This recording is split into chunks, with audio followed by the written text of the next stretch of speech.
Welcome to the Sales Queen podcast, where we teach women how to turn their skills into sales and monetize their message so they can finally sell with the clarity, confidence, and certainty that they've always wanted to.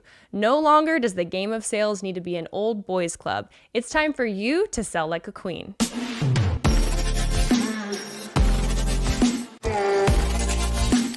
Well, hello, everybody. Welcome to the Sales Queen podcast. I am here with my very long-time friend, feels like a brother, Mike Petritis. So glad to have you here. I call him the automation king because I still text him for all of my high-level problems when I don't know how to fix something on a funnel or whatever. And he's definitely the king of automation. So thank you so much, Mike, for being here. I'm pumped to chat, just like we were chatting before. We talk all the time, so this will be easy.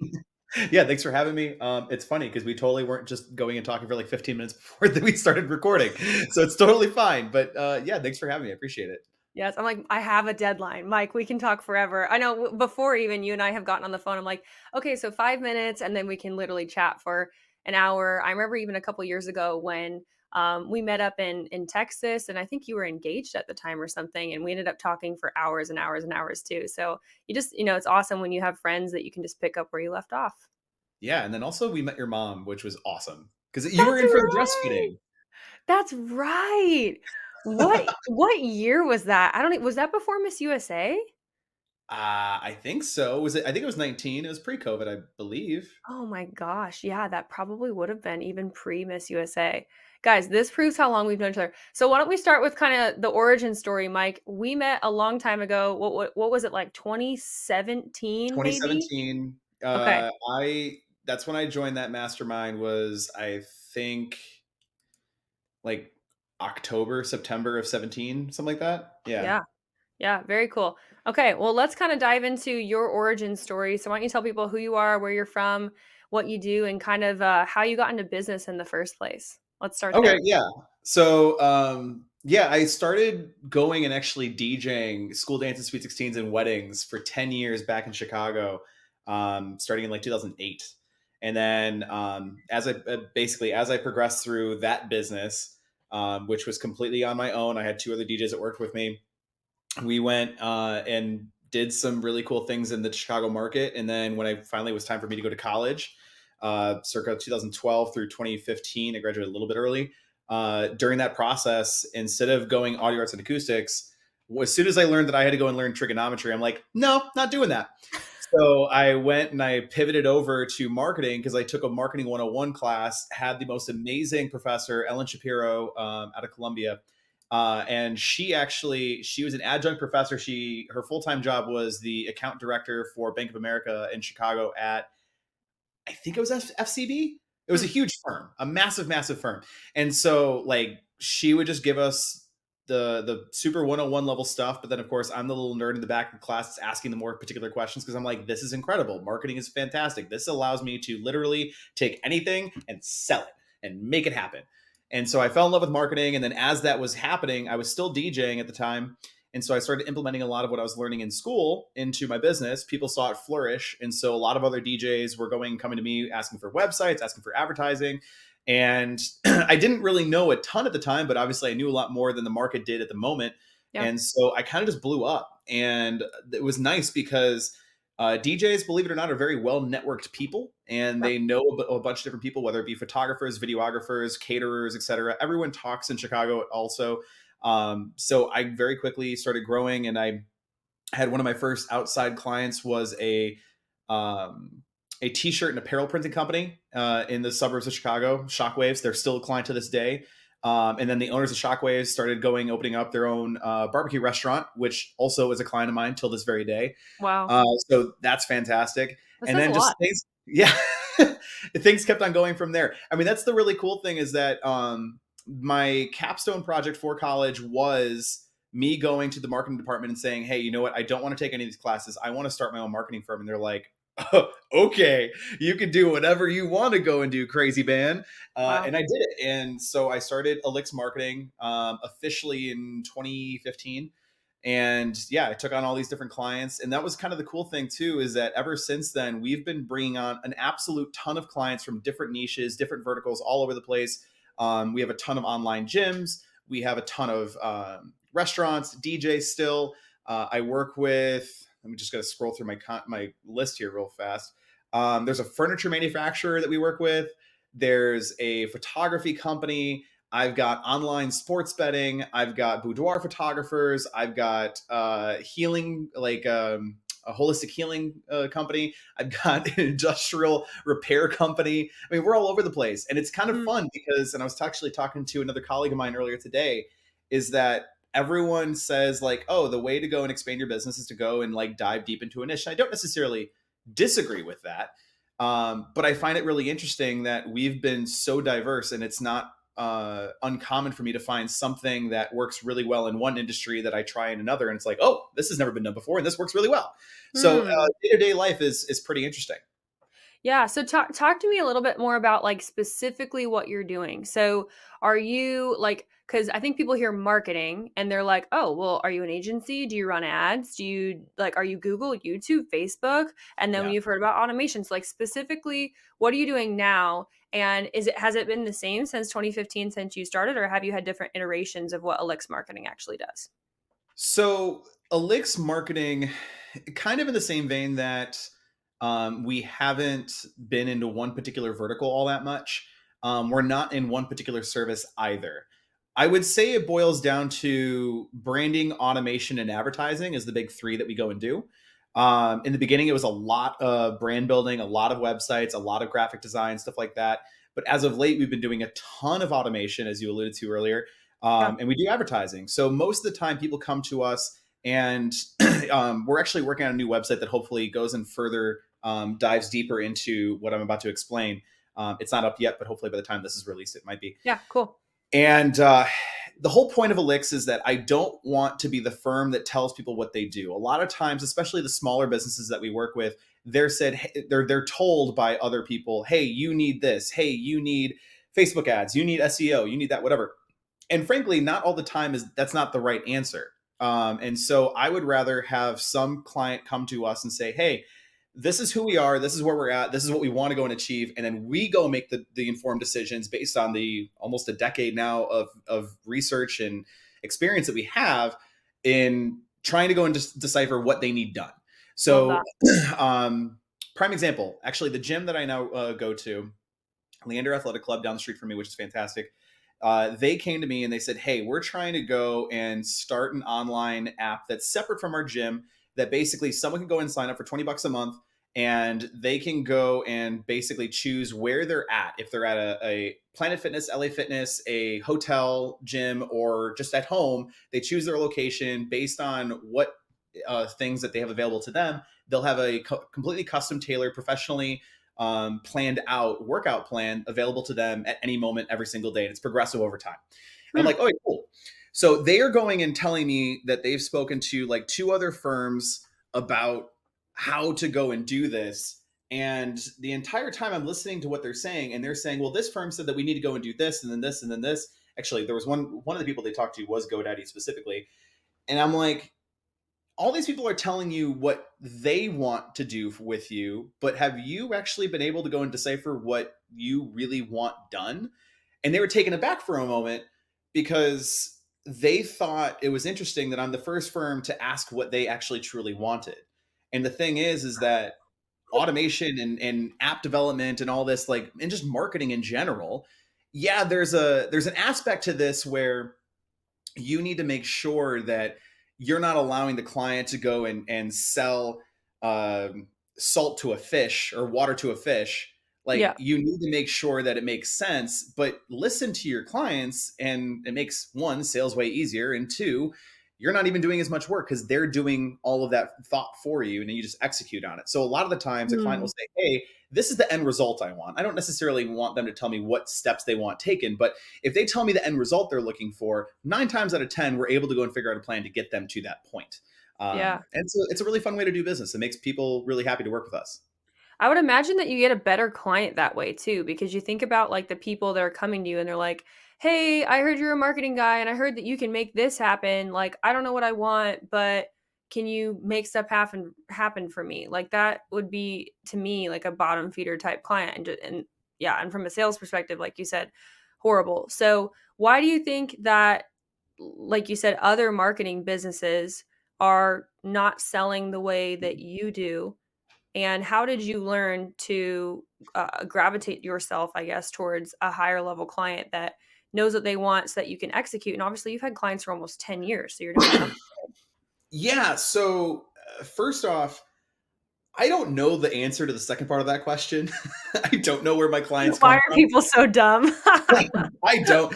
I mean, the thing is in the beginning, the first part of your question was, why do you think that, or why do I think that not other firms sell the way I do? I think it's Yeah. because a lot of firms out there, frankly, don't know what they're doing. They probably bought some sort of coaching consulting course from someone online that promised them $5,000, you'll make $10,000 a month after 90 days, blah, blah, blah, blah, whatever. Mhm. And so they're not agile. They don't have the experience to go and do otherwise. They have a very specific system that they follow, and they're not able to go and deviate from that. And I don't think that there's any way to get to where my firm or many other, there's significantly larger firms than us, to that point without experience.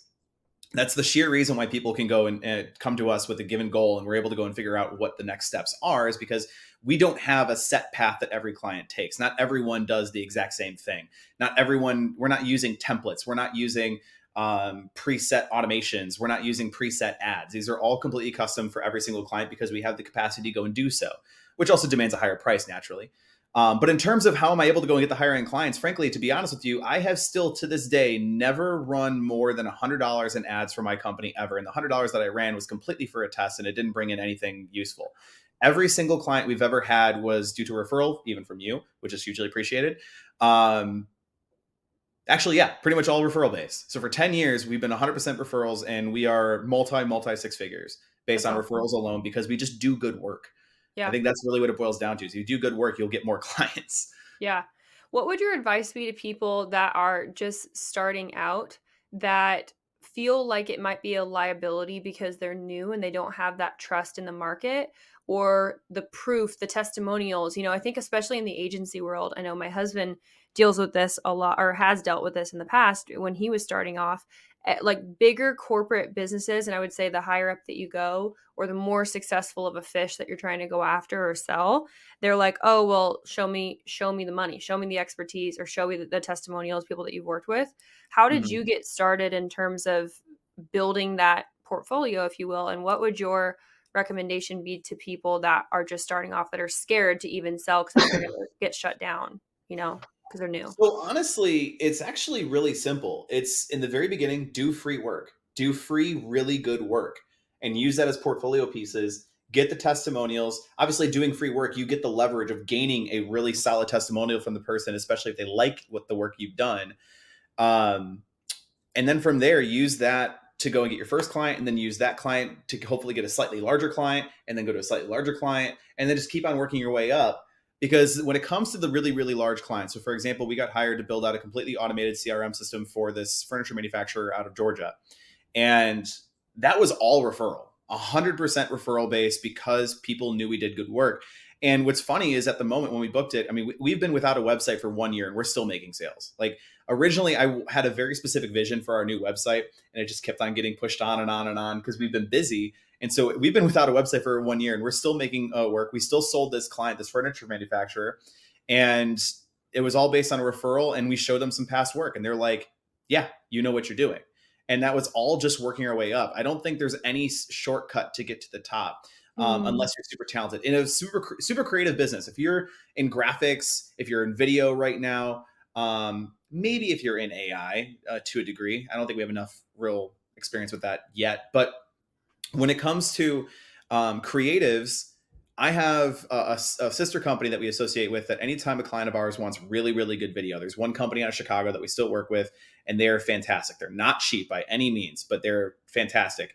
And he's booked out for the next year and a half with massive, massive companies to the scope of, I don't think I'm allowed to say who he's working with, but these are massive multinational government brands. Like these are huge things, and it was all just based on doing really good work. And mm, he had some connections, sure, but a lot of it was just completely predicated on the work that he did. If you do good work, you get good clients, and it will speak for itself over time. I don't mm, think it looks good on anyone, especially if you're new, to constantly post on social media that you're looking for new clients. Just focus on the work that you're doing. If you do good work, you're gonna get more clients. mhm. Yeah, that's really good. I completely agree with that. And I think, it's a little bit of sacrifice for a long-term gain.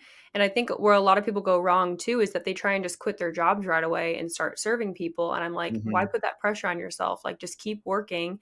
And then, especially if you're a creative, just work at nights when we like awake as creatives anyway, Yeah. like if I don't go to bed by 9, I'm like tired too, because it's the creative in me. But yeah, I completely agree with you.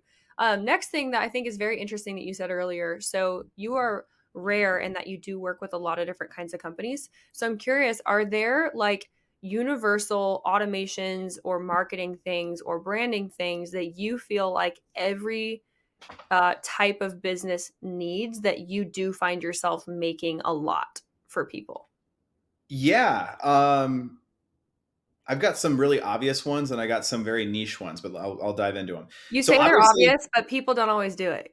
So let it so rip. one of the big ones is, yeah, missed call text back. So anytime someone gets a call into their business, if they miss that call, like we have automations that can go and text that person back immediately and save that business. Because a lot of times, especially depending on the type of business that it is, if someone doesn't get spoken to immediately on that first call, well, they're on to the next person on that Google local sheet. Like they're going to go Yep, down that line and call the next person. 100%. So that's a super easy one that everyone needs. Another one is, especially if your business relies on some sort of sales meeting, discovery meeting, some sort of meeting to any capacity, go and have a really solid follow up. I want to get a yes no restraining order out of every single lead that comes through. And so I want people to show up to my meetings because ultimately your entire closing rate is dependent upon how many people show up to a meeting. So if there's 20 people in a month that go and book a call with you, I want all 20 to go and show up, so to speak. And if you only have half that, now you only have half chance at bat. And I mean, it's really important to go and constantly follow up by all channels to make sure someone shows up. Yeah. Obviously, there's different levels of how much you can go and follow up, but really, when it comes down to it, that's something that's really important. I think the last one I'll go and mention is lead scoring. So, especially if you're doing paid ads, I have another client that they are a management company for Verbos, Airbnbs, and other kind of local homes that you can go and rent out on vacation. They're in multiple states, and they go and run a bunch of money on Google Ads. Great, no problem. But the thing is Google Ads only are as good as the data that you send back to them. Hmm. And so we wanted to make sure that we're not sending every single lead back to Google. We only want to send the good leads back to Google to find more good leads. And so as Mm. leads come in, we have different processes in place. We actually have multiple ways to go and do it. But you can go and have a lead come in, and then we actually send a master notification to the company so they can go and track how many leads are coming in. Then after that, we do a forced outbound call. And then after that forced outbound call, we have an email that goes out to the person who took that call. And then it says, hey, how did that call with this person go? Were they a lead? Were they interested? Were they a lead, but they were not interested? Were they spam, or were they someone looking for booking an Airbnb, not necessarily getting management of an Airbnb? And based on that, we're only sending the interested and or closed data back to Google, and it's resulting in a significantly better return rate or ROI on Google Ads. Wow. That partially went over my head, but I love that for you. And this is why people pay you to do this stuff. Okay, so break that down a little bit for me. When you say send it back to Google, like Yeah. what does that actual process look like? Like, is that speaking to high level or like what? Yeah, tell me, what does that process actually look All like? How right. you're putting that So into let's say motion? a lead, and this doesn't have to necessarily be applicable to just high level. This could be most CRM automation platforms can Right, do this. right. By default, Google can go and take the data that it knows based on conversions, saying, okay, here's all my conversions. Let's find more conversions. That's not what I want Google to do. I want to find more conversions of people who actually converted. So as a lead comes into our CRM, we go and again, we send off an email to the sales rep who took that call. And on that email, there is different outcomes that they can go and choose. So if someone wants to buy that service or product and they want to move forward, or they do on that call, depending on the type of business, they'll click a button and we will go and trace that data. We'll send it back to Google Analytics, which is now linked over to Google AdWords, because Google Analytics and AdWords are kind of now like hand in hand. So we tell Google Analytics, hey, this is someone who's not just a lead, but they're actually like a sold client or they are an interested client. And we create a custom conversion type in Google that says, hey, This is who we want more of. And we tell Google Ads, don't convert for conversions, convert for, let's call them customers, like actual sold customers. So now instead of optimizing for just any old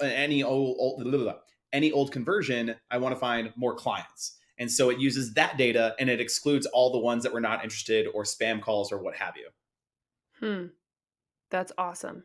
Okay. So, what are you finding right now? Like, should all businesses be advertising on Google or Facebook or YouTube? Like, what are some of the trends that you're seeing in advertising? Because what I've heard right now is that so many people are abandoning ship on Facebook right now because leads are so expensive. I've heard a ton of people are moving to like Google and YouTube. Okay, so one, I would go You're and like, say, no. Tell me, uh, Mike. I'm getting like 98-cent conversions on Facebook right now, no problem for online gyms. Um, like it's not hard or expensive to run ads on Facebook. I would say it's not as cheap as it used to be, or as easy it used to be like 10 years ago. But Mhm. I would still say it's an underappreciated platform. But it depends. I think any good marketer, especially if you're like a small business that is just watching this and you're not necessarily a marketer watching this podcast, if you're looking into hiring a firm, it doesn't have to necessarily be me. That's not what I'm trying to get at. But I would encourage you to make sure that you talk to a firm that says, if you were to ask this question, I would hope that they would respond, it depends. And of course, it's a cop out answer, but at the same time, no, it's not, because depending on the type of business that you are, depends on where you're going to run ads. If you're an online gym right now, I tell you to go get on TikTok and Instagram, 100%. Hmm. Google doesn't really make sense right now. YouTube could make sense, but I would say if you're trying to go and keep a tight budget, let's go and say between $20 and $100 a day. Keep it to Instagram and TikTok. TikTok requires a minimum $50 a day, and so you can go and spend the other half Really? on Instagram. Yeah, they require a minimum $50 a day. On TikTok, interesting. You know, why is that? They just want significantly higher tiered advertisers. They don't want to deal with people who only want to spend 10, $20 a day. Cool. So, Interesting. but I will go and say that some of the people that I am running TikTok ads for, their lead cost, let's say that's $15, they're going and closing 70 to 80% of those leads. They're At very, what very high. price point? Usually for, I think they're at $500 a month, give or take. Okay. And you said that's for So online gyms that or what other industries are you running TikTok ads for or you're seeing it successful for right now? showers, glass showers. I'm Gla telling you, I work all over the place.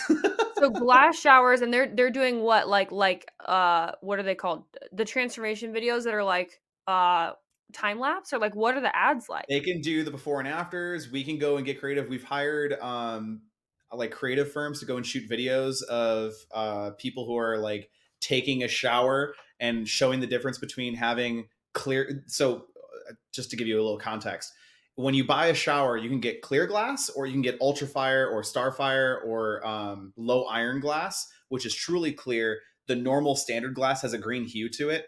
And so because of that, we leveraged that in an ad and used actors to go and talk about how like, oh, this guy's wife looked ugly in the shower because she had a green hue to her. And then we did ultrafire or starfire glass, which was like super, super clear. So there's like leveraging that. A lot of the times on TikTok, especially for the online gyms I work with, they're just going and doing fun, like 10-second videos, nothing constructive. We're not trying to sell anything. We're just trying to make a funny video that might be on trend with what's happening on TikTok at the moment, and then just push people to a form and then have a really solid follow-up, which we Hmm. automate, of course. Hmm. Yep. That is very true. I could see that working very, very well. Now my wheels are turning. Okay. Well, and So, actually one other thing too.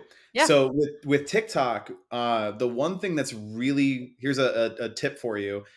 It's really funny how you don't have to do almost any targeting on TikTok because of how much data TikTok has on a user. Of course, I don't have access to it. Everyone who has your tinfoil hats on, calm down. I can't access any particular data specifically, but I can go and just do no targeting at all and give it about a week of run, and then TikTok will find your perfect audience. Because, for Wow. example, we work with the Queer Gym. It's an online LGBTQ gym. We've been working with them for quite some time now, and they're doing fantastic. We run a ton of TikTok ads, and the problem is that I can't go and target someone based on their sexual or gender preferences or how they identify, because that's discriminatory. Right. But if I just go and I run my ads long enough, TikTok's like, oh, I know who to go and send these videos to, and they just do it. and it's super, super easy. Wow. And you don't have to change anything. It'll just find it. Oh yeah. I'm gonna go get to work after this. We're gonna have a separate conversation. That's awesome. Okay. Okay. So why do you think, like, what are the biggest mistakes that you've seen over the years, or maybe specifically right now since algorithms have changed so much? Like, what are the biggest mistakes that business owners are making in advertising? Because I know a lot of the people that I work with, like, that's why I start everybody organically, because you can build a 7-figure business organically in the coaching space very Mhm. easily. But then after that, you're like, okay, like, I don't, I've got 3 setters. We're doing a lot on DMs. Let's, start running some ads and light things on fire. What are the ways to do things right? And what are the things that you see people doing things wrong? And maybe you can specifically niche to a lot of the people who will be watching this, who I think will be in like the online marketing, coaching, consulting space. You can speak to everybody, but that's a lot of the people who are going to be listening to this specifically. Yeah. So I think it boils down to a saying that I actually told a client yesterday is that marketing is a multiplier. And if you multiply by zero, you get zero. So Mm, what you need to go and do is look retroactively at yourself and say, is my product or service actually good? And if you can't make that call yourself, have someone else go through your stuff or have a bunch of people go through your stuff and see where they might find fault. Because the thing is that marketing a good product should be easy. And if it's not, you're doing something wrong. I think mm, personally speaking, business is very binary. It either works or it doesn't work. And if it doesn't work, there's a reason why. Queer Gym, for example, I've been working with them for so long. And every time we hit a hiccup, it might not be easy to identify what went wrong, but as soon as you do, everything else gets super easy again and no one's worried about it anymore. hmm, So I would go and say that if you're trying to go and market, don't necessarily concern yourself with the nitty gritty of like, oh, how much should I be spending on Facebook, or what sort of targeting should I be doing on TikTok, or what type of bidding should I be doing on Google. That stuff should become really, really easy to figure out if your product or service is good. hmm, hmm. Yeah, I love that. I think it was Alex Hormozy who said, if your product is good, you don't have to sell. And if you know how to sell, you don't have to market, like something like that. And Yeah. that's exactly what he was talking about. That basically, like, I mean, look at your business. Like, if you haven't had to run any ads, even though you totally could, and you could rock it because I you're might want to go and shoot myself afterwards with how much work I would have coming in, but yes. right, exactly, exactly. And I think so many people, like, unfortunately, maybe live in a little bit of a fantasy world where they're like, I'm an expert. And I'm like, well, are you? Because at the end of the day, like, if you're an expert, then you can get people results. And I Mhm. think that's partially why, everybody that I brought on this podcast who's a very successful human being, and oftentimes, in their 20s or 30s too, it's because I think a lot of times people see the fantasy of like, I want to be an online entrepreneur and I want to be all these things, but they don't see the 10,000 hours. Usually we did that in like 2 years, and we're so far beyond that of literally becoming obsessed with our craft. So, is that a part of your story? And maybe tell people a little bit behind the curtain of like what it was like when you felt like you were in your growing phase of really getting to this place of mastery in terms of growing your craft, loving your craft, and your encouragement to people if they're still somewhere along that journey, but they do want to be like an expert at what they do. I think the one thing that you misspoke on there is that you assumed that I'm now a master at my craft, and I would completely say no. But see, that's because 'cause you're a good student, and that's part of why you are good at what you do, because you're a lifelong learner.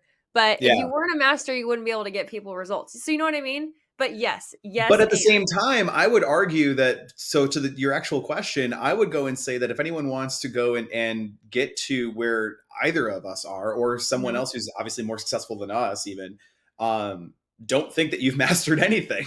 yeah, Because I will right. admit, I think in the beginning, especially when you and I did that mastermind, the first one, we were told to act as if we knew everything, and it did help instill confidence in clients, and it did go and actually get us clients and make us money. But the problem was is that we really truly didn't know everything yet. And so that's why we don't have those clients anymore. That's why they eventually churned out, because we weren't already there. I think that unfortunately, and this is a hard pill to swallow for a lot of people, is that there's no fast track to success. I think going back to one of my earlier statements is that Start with something free and then sell to someone slightly larger and then to someone larger, and then just keep on leveraging your past work to get to the next client. And that's the only tried and true way to really have a sustainable business. Yeah. Because in theory, you could go and say that you're some incredible first ever all AI based marketing agency that handles everything for you and books clients and blah, blah, blah, blah, blah. And while that may be possible, and while you may go and close those clients, if the issue is not delivering, the issue is going to be your own sanity, because you're not going to have the experience and the tenacity and the drive to actually deliver on those clients. And so any way around this whole journey of experience and time, and if you're trying to shortcut it, you're going to shoot yourself in the foot one way or another. Yeah. Yeah, that's so wise. I think if there's like one life lesson that I would say the upcoming generation, or if you're a new entrepreneur, can definitely grasp, is 100% that, Mike. There's no shortcut. And unfortunately, sometimes it's kind of like the sexy headlines are what sell. Like my mentor the other day, I saw him put out an ad or one of my mentors, and he was making fun of the like guarantee a palooza that's going on right now. Like, get blah blah blah in 90 days or I'll pay you your first house. Basically, like, it's just this craze right now of everybody like just comparing themselves to each other, and this guarantee and this guarantee. And I think it's a bit of the ripple effect of a very well-intentioned $100 million offer book by Hormozy. And then, everybody read that book, and then everybody was like, oh, well, I have to have 5,000 guarantees to stand out in the market. And to your point, at the end of the day, like, your good work will speak for itself, and people will tell other people about it if you do a good job. Yeah, 100%. I had um I had a client yesterday, or no, this was today's Wednesday. So Monday, I was speaking to someone who they asked me, they're like, "Hey, if you were to," I'm sorry, my phone was silent, but it still came through my computer. I had a client that came to me and said, "Hey, if you started working on advertising this particular product or service of mine, how long would it take for it to be cash flow positive?" And I says, "I don't know. I want to be honest with you, I don't know, because that is completely predicated on how good you are at making content, how good we can edify you based on testimonials and otherwise, how convenient Facebook is that given day and actually approving our ads and running those and getting deliverability, and then testing out all the different sort of categories that we can go and target. And there's so I told him, like, at the end of the day, there's so many variables at play that I can't go and give you a date. I can't give you a time frame. And he says, "You know what? I appreciate that, because that is the most real answer I've ever received." And I think that subconsciously, once you explain that to clients, they're going to understand that, and they're going to trust you more than someone who says, "Hey, I'll give you a 90-day guarantee." Yeah, absolutely. In the same way, again, that like if you tell people there's one universal way to do everything, like you were saying earlier, and then they try that and then they fail, what I have found in my coaching world is that if I tell people that there's one way to do something and they try it and it doesn't work on the first try or maybe even the second time, and I don't set the expectation that there are a ton of variables, and the fact is that the only way that you can win is to never quit. Like, you literally just have to decide that you never give up. And that backbone, ultimately, what I respect so much about the 7 and 8 figure earners that I know that are, very, very successful, is that they're like the most humble people. And that's because they have failed thousands more times than I have. And that backbone that they've built of just like, I'm not above anything, I'm not beneath anything. Like, I found what worked for me, and I hope that you can find what works for you. But that tenacity and their ability to like get back up is so inspiring to me, because I know once every other week I have, something where I'm like, okay, wow, I'm faced with this next challenge. And my husband was just speaking at an event yesterday, and he was talking about how he called it like the false peak or something. It's like when you climb to the top of this mountain, you think you're at the top of the mountain, and then you realize there's a bigger mountain right here. And now you're at the bottom of that mountain, and now you got to get to the next mountain, right? And so there's just, I don't know, there's this beautiful thing that happens. And I think why you and I have stayed friends for so long, and you just kind of like gather the people as an entrepreneur that are like your safe people along the way, is you just find that, like I said, I'm like, I'm not above anything. Like, I'm on my journey, I'm on your journey. I'm totally going to screw up along the way. I'm not perfect. And I know that I'm there to help my people along the way. You've been there to help me along the way. And that's what I think I love about our niche of finding really great people in entrepreneurship, is because it's just like a lot of people trying to figure it out. What's been your perspective on kind of how you found your mentors or your people or your friends that you've kind of stuck along with along the way? Ooh, I think it's because I resonate with people who are truly honest with themselves and not trying to be something that they're not. I think from a marketer's perspective, kind of what you were alluding to earlier, I think that anyone who buys a program that is promising to go and do this XYZ result, unless that is someone or something that you would go and do honestly, I wouldn't do it. Because the thing is Mm. that every time I've tried to go and do a system that worked for somebody else or was designed by somebody else for me, never works out.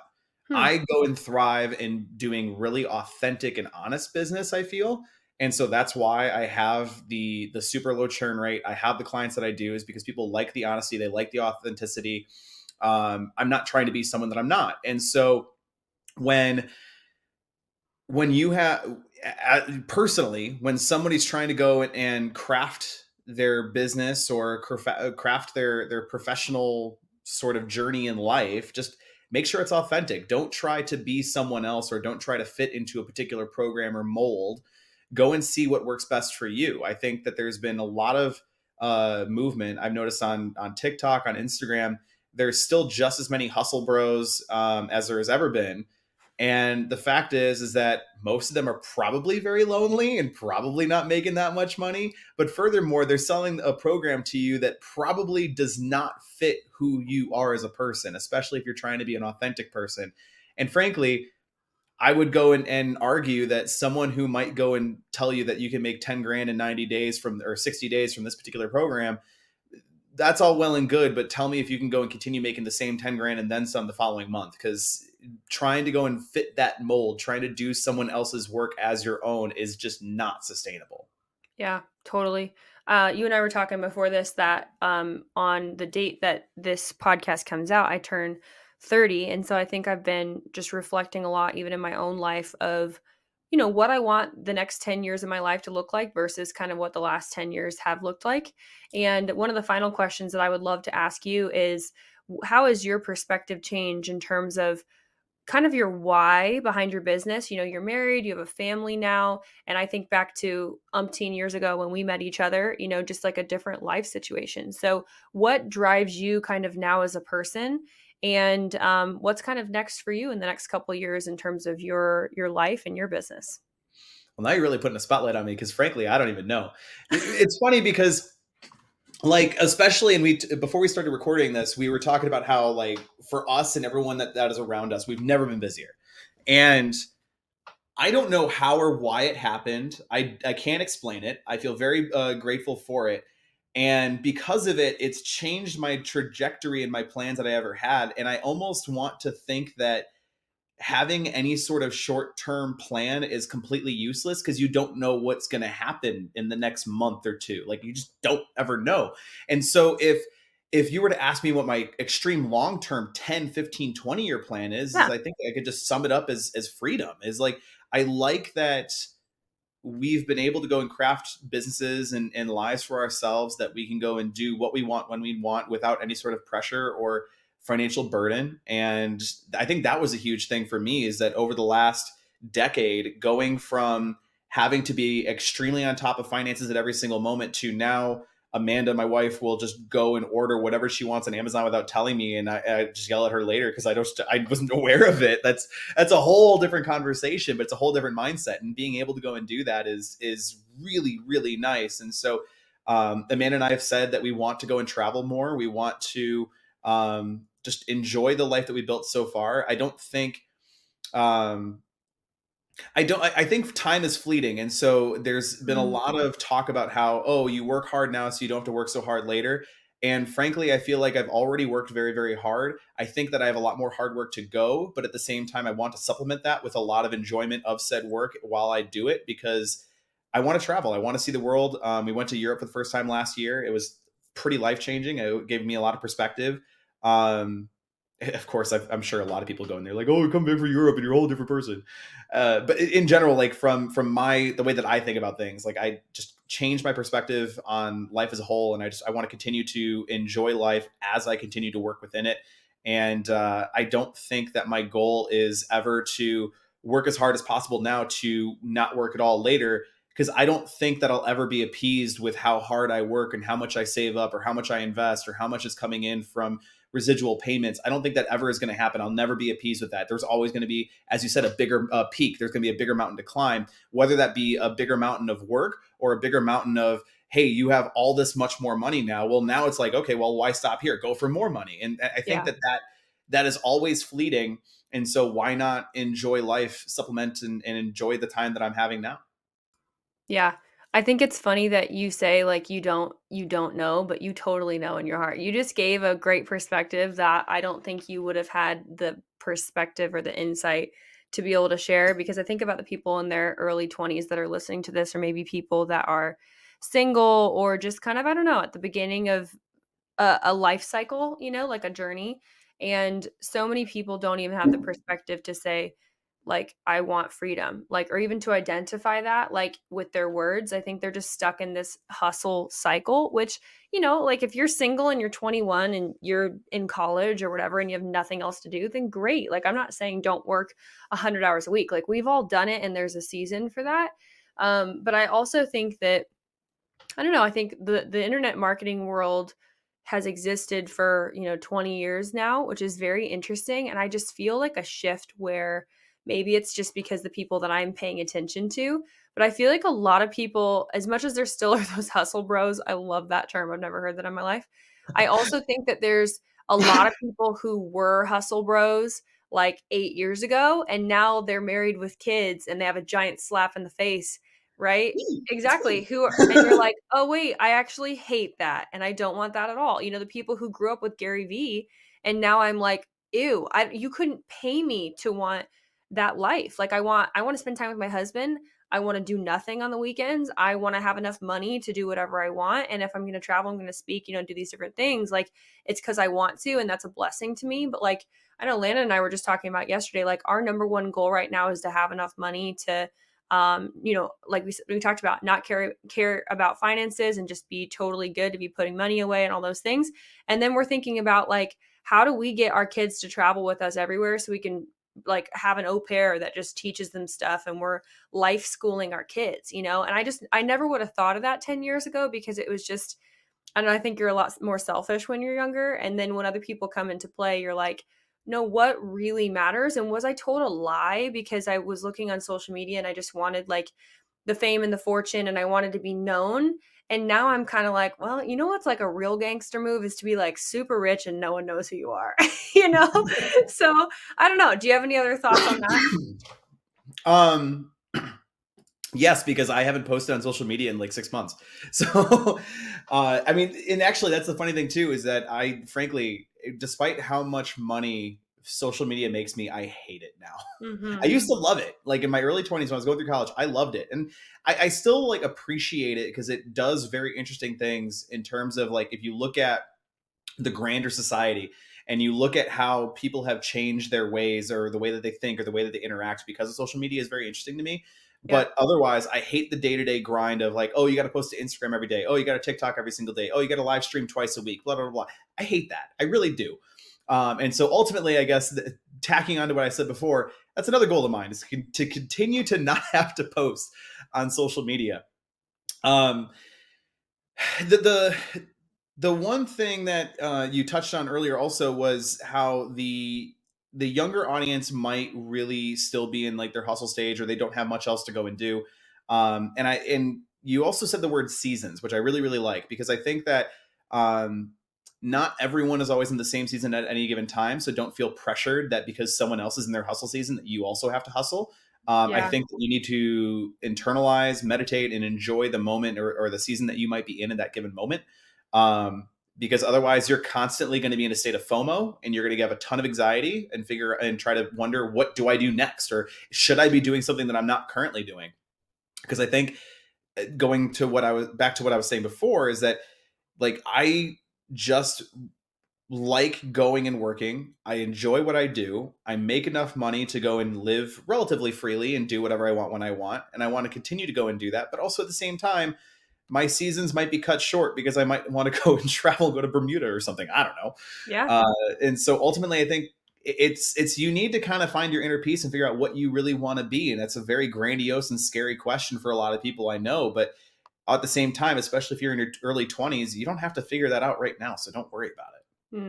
I love that. Yeah. Honestly, I wish that I could have taken my own advice back then and just like work super hard, like do your best, but don't feel like you have to have like absolutely everything figured out. Is there anything else that you feel like you want to share with the audience, or kind of words of wisdom, or just anything that you feel like people should know? And then how can people get connected with you if they like what they've heard and they might want to become a client or reach out to you further? Yeah. So in terms of any final words, it's funny because you asked all the right questions at the end where I was kind of going to go and ultimately talk about what we already talked about. So that's Awesome. really nice.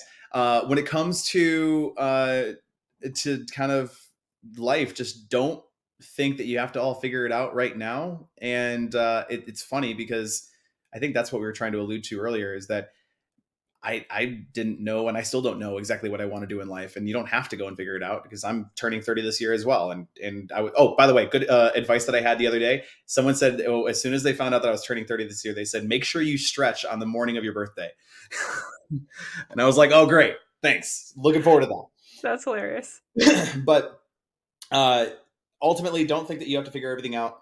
Don't think that you have to go and fit someone else's mold to be successful. There is a way for you to be successful in the own way that you are. I think that's really my piece is that I just hope that more entrepreneurs don't feel pressured by people who are talking really loudly and yelling at them on TikTok to go and do this really easy thing with chat GPT and do this, that, whatever. It's not worth it. You find the way that you're successful because you're a good person the way that you are, and you know that people are going to want to work with you because you are who you are. And as long as you're Mhm. authentic, you'll make more business and you'll do well that way. In terms of me, if you want to connect with me, if I am actually going to be on social media, it'll probably be Instagram, which is just my name, Mike Petritis, Petritis. If you want to go and hire us, hopefully my website, the new website will be up by the time this is live, which is eliix.marketing. There's no .com at the end.